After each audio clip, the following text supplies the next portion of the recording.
I've actually not been surprised by the multifamily market this year. Since the recession, there's been a rapid movement towards rentership, away from home ownership. Some are for economic reasons, some for lifestyle reasons.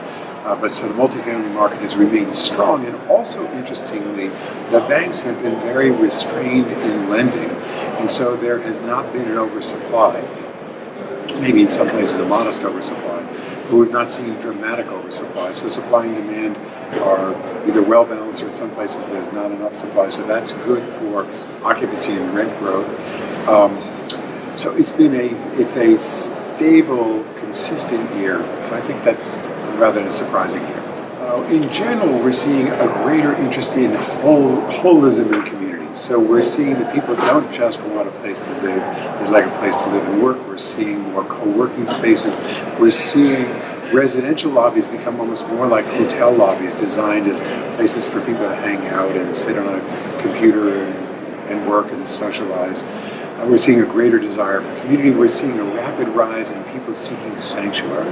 So we're seeing more libraries, meditation spaces, yoga spaces, a greater integration of housing and health. We're seeing better exercise facilities, community gardens. All of that has been an evolving process over the last few years and getting stronger and stronger.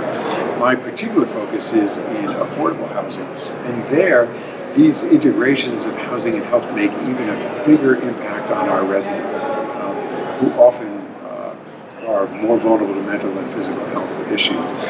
So what's interesting is we're now seeing emerging forces of disruption, but haven't really disrupted us yet. So the biggest one on the horizon is autonomous vehicles. We still have to build a lot of parking into our project, although less, because all our projects are in walkable and transit-oriented locations. But we're seeing a dramatic shift away from the use of the car. So parking is being reduced, but still has to be provided.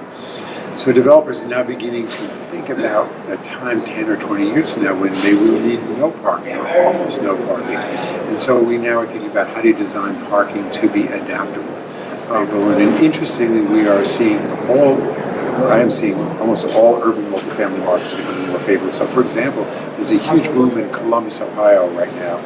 When this happens, by the way, you have an increased affordability crisis. There is not a single county in America where somebody earning a full-time minimum wage job can afford to rent a two-bedroom apartment, and only 18 counties where they can afford to rent a one-bedroom apartment. So the mismatch between affordability and market is a significant issue.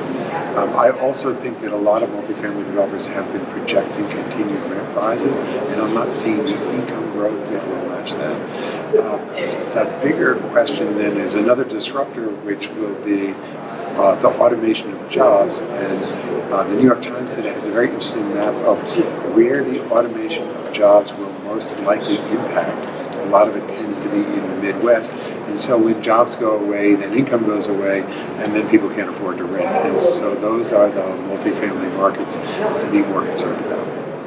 So my sense is that for 2018 that it will be a slightly slower, more of the same year, that we are near the top of a cycle. So we will move in the next few years into a slowdown. That's just a natural thing that happens. I have no idea whether that means it's 2 years or 5 years from now. But it seems like the fundamentals of multifamily are strong, and as long as we don't overbuild, although rents may drop, the multifamily industry will